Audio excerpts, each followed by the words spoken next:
Halo guys, kembali lagi di channel Yende. Di video kali ini saya akan mendongeng alutsista film Resident Evil Extinction yang dirilis pada tahun 2007. Buat kalian yang belum nonton alutsista film 1 dan kedua, bisa nonton terlebih dahulu di playlist yang sudah saya buat biar paham. Jadi di film ketiganya ini menceritakan bagaimana kehidupan Ellis setelah dimodifikasi oleh Umbrella Corporation yang menjadi manusia super.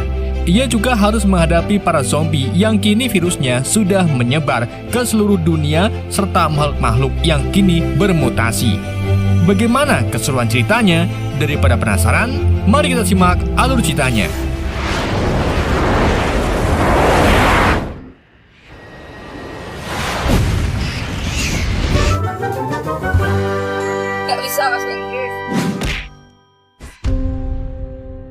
Film dibuka dengan Ellis yang terbangun di kamar mandi seperti scene di awal film pertama. Ellis keluar lewat sebuah lorong dan menemukan sebuah pintu misterius yang di dalamnya ada ruangan dipenuhi dengan laser pemotong. Ellis pun dengan lincah menghindari laser-laser tersebut. Sampai akhirnya saat laser itu menjadi banyak, Ellis langsung lompat masuk ke dalam saluran udara. Ellis kemudian keluar dan berakhir di rumah sakit. Ternyata tanpa diketahui, Ellis sedang dalam tes percobaan yang mengerikan. Ellis lalu diharuskan melewati kaca tajam yang muncul secara tiba-tiba. Untungnya ia berhasil melewati jebakan itu. Sampai akhirnya muncullah sebuah ranjau dari bawah lantai dan langsung menembaki ke arah Ellis yang membuat Ellis terluka parah. Di waktu yang sama, datanglah para ilmuwan Umbrella yang dipimpin oleh Dr. Sam Isaac. Melihat Ellis gagal dalam percobaan ini, Isaac pun menyuruh anak buahnya untuk mengambil sampel darah Ellis sebelum akhirnya mereka membuang tubuh Ellis ke depan halaman rumah. Disitulah terungkap kalau Dr. Isaac ini mencoba menciptakan Ellis yang lebih kuat dan mereka akan membuang setiap kloningan Ellis yang gagal dalam tes percobaan. Lalu bagaimana dengan nasib Ellis yang asli? Laboratorium rahasia milik Umbrella Corporation sendiri terletak di bawah tanah dan menggunakan rumah gubuk sebagai pintu masuknya. Letaknya sendiri di tengah gurun dan dikelilingi oleh jeruji besi karena di luarnya penuh dengan zombie. Ternyata dengan menghancurkan kota Recon bukanlah solusi yang bagus dan justru malah menjadi awal dari kehancuran. Karena setelah beberapa minggu kota Recon dihancurkan, T-virus dengan cepat menyebar ke Amerika Serikat dan beberapa bulan kemudian mulai menyebar ke seluruh dunia. Virus mematikan ini tidak hanya memusnahkan manusia saja, tapi semua kehidupan di planet perlahan-lahan ikut mati. Di mana sungai dan danau mulai mengering, serta hutan dan ladang kini menjadi gurun tandus. Para zombie juga mulai bermigrasi untuk mencari makanan, jadi penyintas manusia melakukan konvoi dan berpindah-pindah tempat untuk sebisa mungkin menghindari para zombie. Kini waktu menunjukkan 5 tahun setelah ledakan Recon City. Kita lalu diperlihatkan Ellis yang asli sedang mengendari motornya sendirian melewati batas kota untuk mencari perbekalan dan bahan bakar.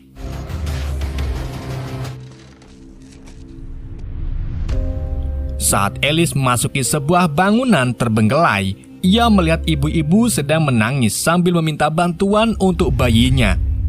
Ellis pun mencoba menggendong bayi itu, tapi saat dilihat ternyata itu hanyalah boneka ayah dan si ibu mulai menodongkan senjatanya ke arah Ellis. Tidak hanya itu saja, sekelompok pria yang ternyata adalah perampok juga menyerang Ellis hingga membuatnya pingsan. Ellis kemudian terbangun dengan keadaan sudah terikat dan banyak kandang yang di dalamnya ada zombie anjing. Ellis pun mencoba melepaskan ikatannya, sedang sekelompok itu membuka kandang anjing-anjing tersebut. Ellis lalu menggunakan kabel untuk mengikat dan menyetrum anjing-anjing itu.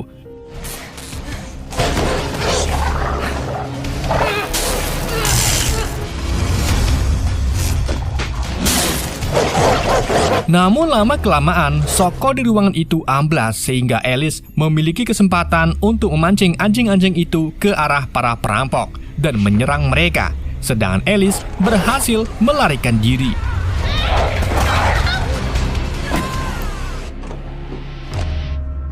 Di sisi lain, kita diperlihatkan sekelompok penyintas yang menggunakan mobil, truk, dan bus untuk melakukan perjalanan. Kelompok itu ternyata terdiri dari beberapa puluh orang, termasuk Carlos, LG, Claire, dan Otto. Mereka juga menggunakan radio untuk saling berkomunikasi. Siapa tahu ada penyintas yang masih hidup. Gentlemen. Sementara itu, Dr. Isaac melapor ke Ketua Albert Wesker dan Dewan Umbrella lain tentang tingkat bahaya biologis di wilayah mereka yang terus meningkat. Dr. Isaac juga melaporkan tentang proyek Alice, di mana ia mengeklaim kalau antibodi di dalam darah Alice bisa membantunya mengembangkan sebuah serum. Dan nantinya, serum itu bisa memulihkan sebagian fungsi kognitif para zombie, sehingga mengurangi nafsu mereka yang ingin memakan daging manusia. Oleh karena itu, mereka membutuhkan Alice yang asli, dan anggota Dewan Umbrella setuju untuk menjadikan penangkapan Alice sebagai prioritas utama dalam misi mereka.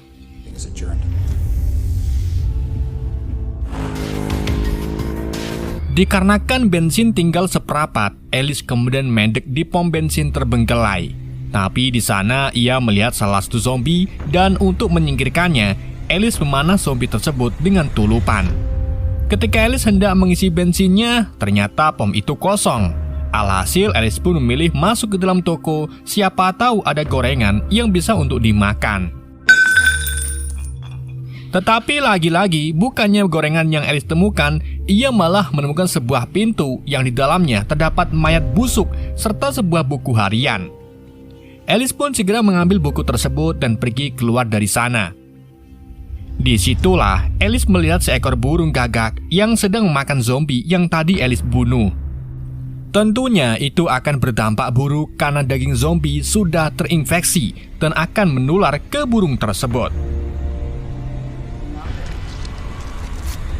Di samping itu, rombongan Carlos dan Claire memutuskan untuk berhenti di salah satu motel kosong untuk istirahat sejenak di sana.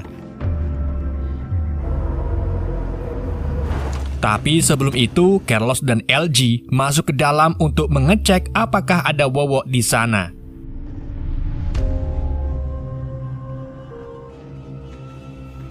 LG lalu masuk ke salah satu kamar. Di kamar itu, tiba-tiba LG diserang oleh salah satu zombie. Untungnya ia dengan cepat menjatuhkan zombie tersebut dengan menembak kakinya lalu melintir kelapanya. Namun gak lama setelah itu, tiba-tiba lagi zombie lain muncul menerkam LG dan kemudian menggigit di bagian dadanya. Sampai akhirnya zombie itu dibunuh oleh Carlos. Ya. Setelah kejadian itu, LG tidak menceritakan soal gigitan zombie kepada siapapun karena ia takut teman-temannya akan meninggalkannya sendiri dan ia berubah menjadi zombie. Di tempat lain, tepatnya di Lab Umbrella, eksperimen baru sedang dilakukan, di mana Dr. Isaac menyuntikkan serum yang dibuat dari cairan darah klon Alice ke salah satu zombie. Seketika zombie itu pun mulai menunjukkan beberapa kemampuan kognitifnya. Contohnya seperti memahami cara menggunakan walkie-talkie dan kamera. Tapi sayangnya itu hanya bertahan sebentar saja karena zombie itu kembali menjadi agresif dan tidak terkendali. Dr. Isaac lalu dengan sengaja mengunci dua ilmuannya untuk dimakan oleh zombie tersebut. Di malam harinya, Alice terlihat sedang membaca buku harian yang ia temukan. Tertulis di situ kalau tak ada orang yang terinfeksi di Alaska. Hal ini pun memungkinkan dirinya untuk memulai hidup yang baru di sana.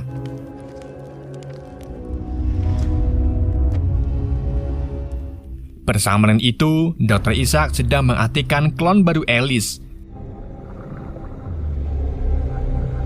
Sedang di saat yang sama, Alice asli yang sedang tidur terasa terganggu karena ingatan-ingatan yang ada di Lab Umbrella. Lalu tanpa disadari, objek-objek di sekitar Alice mulai melayang secara misterius. Dan saat klon Alice terbangun, seketika Alice yang asli pun ikut terbangun dan semua objek yang tadi melayang termasuk motor Alice tiba-tiba kembali jatuh ke tanah dan berakhir rusak. What is it? Di sisi lain, Umbrella memiliki sistem komputer dengan kecerdasan buatan seperti Red Queen di film pertama. Dan kali ini muncullah adik dari Red Queen, yaitu White Queen. White Queen lalu memberitahu Dr. Isaac kalau ia mendeteksi adanya aktivitas spionik seperti telekinesis. Dr. Isaac pun berpikir kalau itu dari klon Alice, namun White Queen menjelaskan kalau aktivitas ini terdeteksi di luar wilayah mereka. Dari situlah Dr. Isaac sadar kalau Alice yang asli kini kekuatannya mulai meningkat sehingga bisa menggunakan telekinesisnya. Both alpha and beta were. Keesokan harinya, salah satu gerombolan Carlos yang baru bangun bernama Clara dikejutkan dengan suara gelusar-gelusur di atas mobil. Ia pun mengecek dan langsung dikejutkan dengan sosok burung gagak yang menjerit-jerit. Semua orang pun mulai waspada dengan menutup semua pintu dan jendela mobil. Namun hanya hitungan detik saja, ribuan burung gagak yang sudah menjadi zombie berdatangan dan menyerang kendaraan mereka.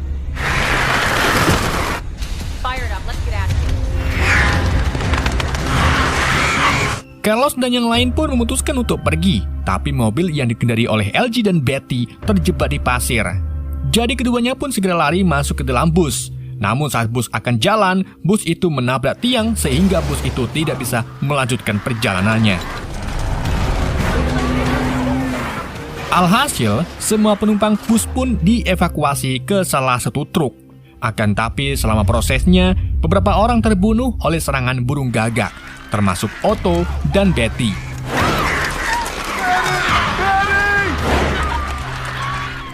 Sementara itu, Carlos dan salah satu pria masih mencoba mengusir burung gagak dengan alat penyembur api. Tetapi pria tersebut akhirnya dikalahkan oleh para gagak, sehingga alat penyembur api tidak sengaja mengenai Carlos yang sedang menyelamatkan penyintas lain. Namun untungnya Alice muncul dan menggunakan kekuatannya untuk menghentikan api tersebut. Alice lalu menggunakan kekuatannya untuk memperbesar api berkali-kali lipat sehingga api itu membakar semua segerombolan gagak zombie dalam waktu sekejap. Tapi setelah itu, Alice jatuh pingsan akibat kehabisan tenaga. Sementara itu, White Queen memberitahu Dr. Isaac kalau satelit mendeteksi adanya peningkatan aktivitas psionik. Hal ini pun membuat Dr. Isaac kagum dengan kemampuan Alice yang semakin meningkat. Kita kembali lagi dengan Alice yang kini sudah sadar. Alice lalu bergabung dengan kelompok penyintas yang sedang melakukan pemakaman untuk teman-temannya yang tewas dalam serangan tadi. Setelah itu, Alice menjelaskan ke Carlos kalau Umbrella sedang memburunya. Oleh karena itu, Alice lebih memilih pergi sendirian dan tidak mau membahayakan orang lain.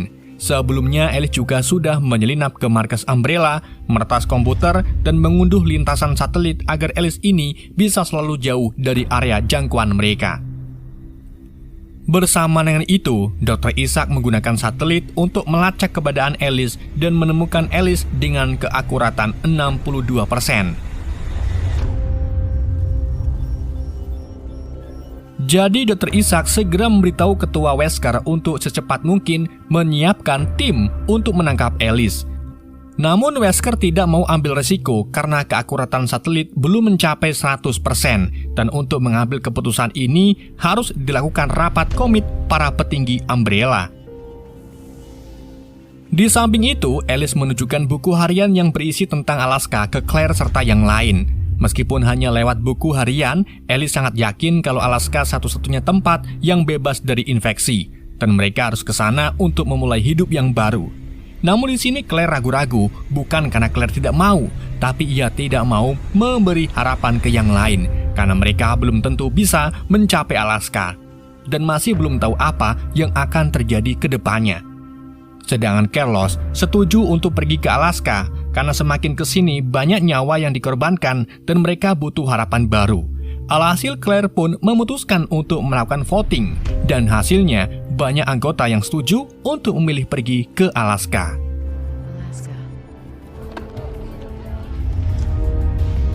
Di malam harinya, mereka mulai membahas tempat mana saja yang akan mereka datangi untuk mengisi kembali persediaan makanan serta bensin mereka. Claire pun menyarankan agar mereka pergi ke Las Vegas. Meskipun di sana banyak zombie, tetapi kemungkinan besar bahan bakar di Las Vegas masih banyak.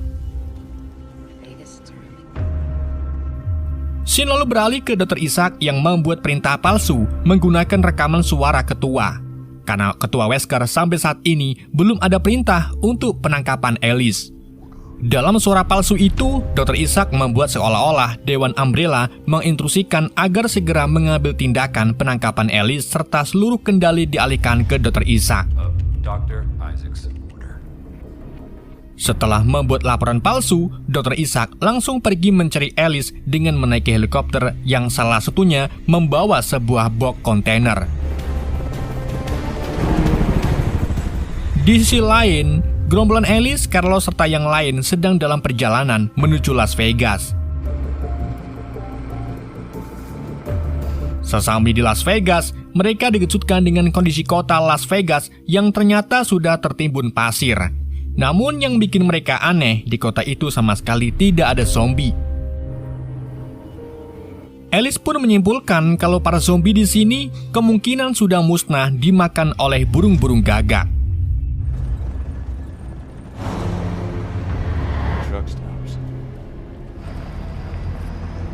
Mereka akhirnya menemukan lorong menuju ke pom bensin. Tapi di depan lorong itu ada sebuah kontainer aneh yang terlihat baru saja dijatuhkan dari atas. Karena penasaran, Alice pun mencoba membuka kontainer itu dan terungkaplah kalau di dalamnya ternyata penuh dengan zombie. Alice dan yang lain pun menyiapkan senjata mereka masing-masing dan aksi tembak-tembakan di antara mereka pun terjadi.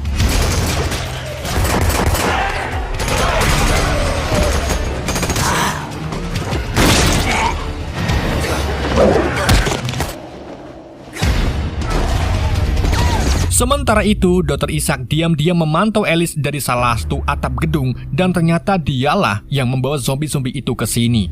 Dr. Isaac lalu mencoba mengendalikan Alice melalui chipset Snapdragon. Setelah Alice berhasil membunuh lebih banyak zombie, Dr. Isaac segera memerintahkan stafnya untuk menonaktifkan Alice. Dan seketika itu juga, mata Alice menunjukkan logo Umbrella seperti di film sebelumnya dan membuat Alice membeku sesaat. Sementara itu, pertempuran antara penyintas dan para zombie masih berlanjut. Di tengah pertempuran itu, LG mulai berubah menjadi zombie. Carlos pun mencoba untuk menghentikannya. Namun sayang, ia malah tergigit di bagian tangan. Jadi mau tak mau, Carlos pun menembak mati LG di bagian kepala. Sementara itu, Alice berhasil melawan pengaruh satelit sehingga membuat chipset Snapdragon di dalam dirinya tidak berfungsi. Alhasil Alice pun kembali bergerak dan langsung singshot.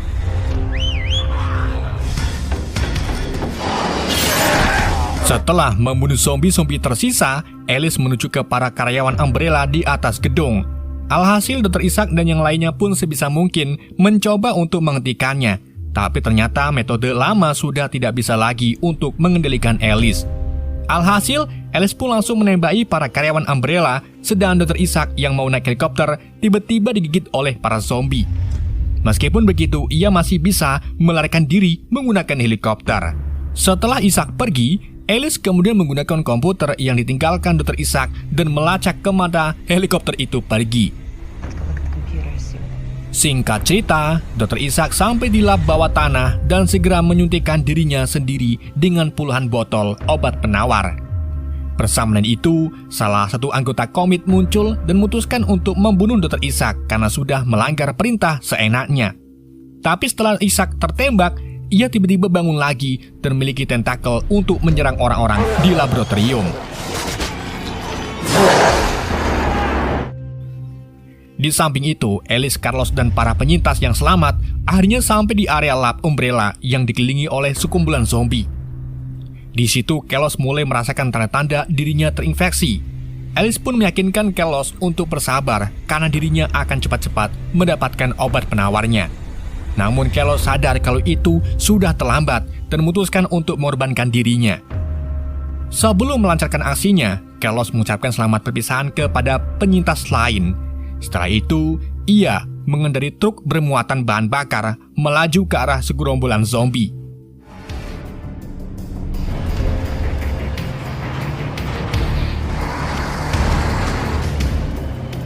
Namun sebelum sampai ke pintu gerbang, tiba-tiba truk tersebut kepleset. Alhasil, para zombie pun langsung menyerbu ke arah Carlos dan siap untuk memangsanya. Carlos lalu mengambil kesempatan ini untuk menyebat untuk terakhir kalinya. Sebelum akhirnya, ia menyalakan bom dan meledakkan sebagian zombie.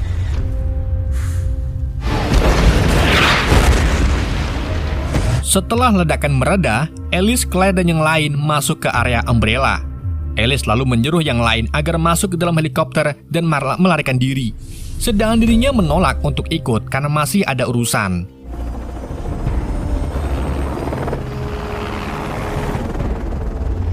Setelah Claire dan yang lain berhasil kabur menggunakan helikopter, Ellis mulai berjalan menuju ke lab dan melihat di halaman sekitar ada puluhan tubuh kloningannya.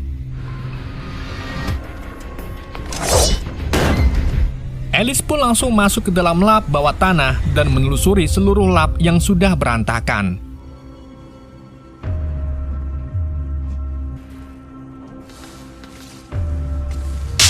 Di saat yang sama, Whitquen muncul di hadapan Ellis. Whitquen memberitahu Ellis kalau Dr. Isaac sudah terinfeksi. Dr. Isaac tergigit oleh zombie yang sedang diuji menggunakan serum cairan cloning baru milik Ellis, dan infeksi itu membuat Dr. Isaac bermutasi dengan cepat. Dari situlah Ellis sadar kalau darahnya bisa menjadi obat penawar. Whitquen lalu mengarahkan kalau laboratorium dilengkapi fasilitas yang bisa membantu Ellis membuat penawar racun dan mengakhiri kiamat zombie. Akan tapi, Whitquen tak tahu cara bagaimana untuk mengubah monster Dr. Isaac. Alhasil, Ellis pun mengambil langkah sendiri dan segera berkeliling untuk mencari Dr. Isaac.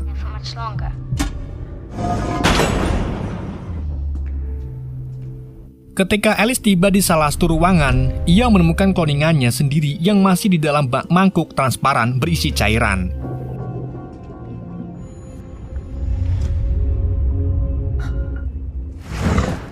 Gak lama kemudian, tiba-tiba ia diserang oleh monster Dr. Isaac yang membuat klon Ellis terbangun dan keluar dari mangkuknya. Sedangkan Ellis melemparkan senjatanya ke arah Dr. Isaac hingga membuat Dr. Isaac lari bersembunyi. Kloningan Ellis kemudian melihat kembarannya tepat di wajahnya. Hal ini pun membuat kloningan Ellis langsung pingsan.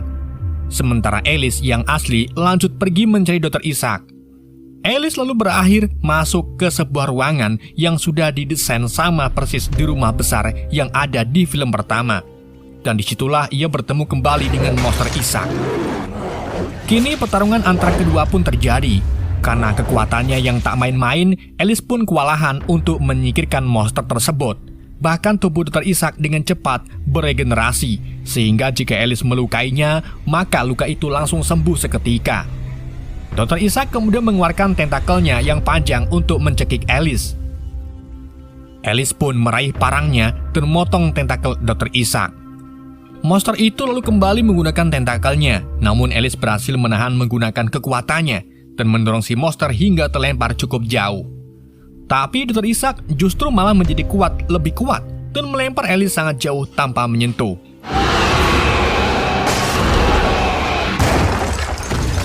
Ellis lalu terbangun di ruangan laser dan dengan cara apapun ia mencoba untuk mengalahkan Dr. Isaac.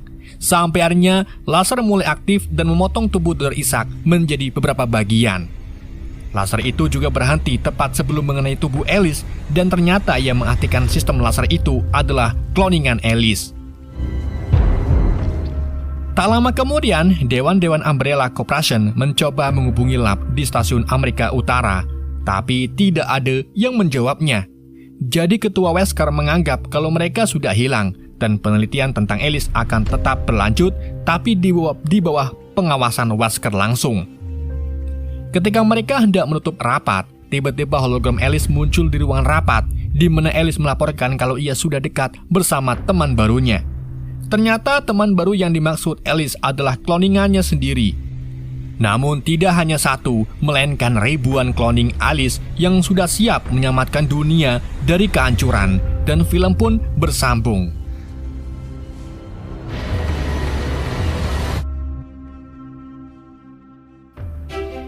Oke guys, itulah alur cerita film Resident Evil Extinction.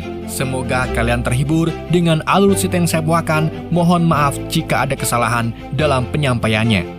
Sekian dari JND, sampai jumpa di video berikutnya.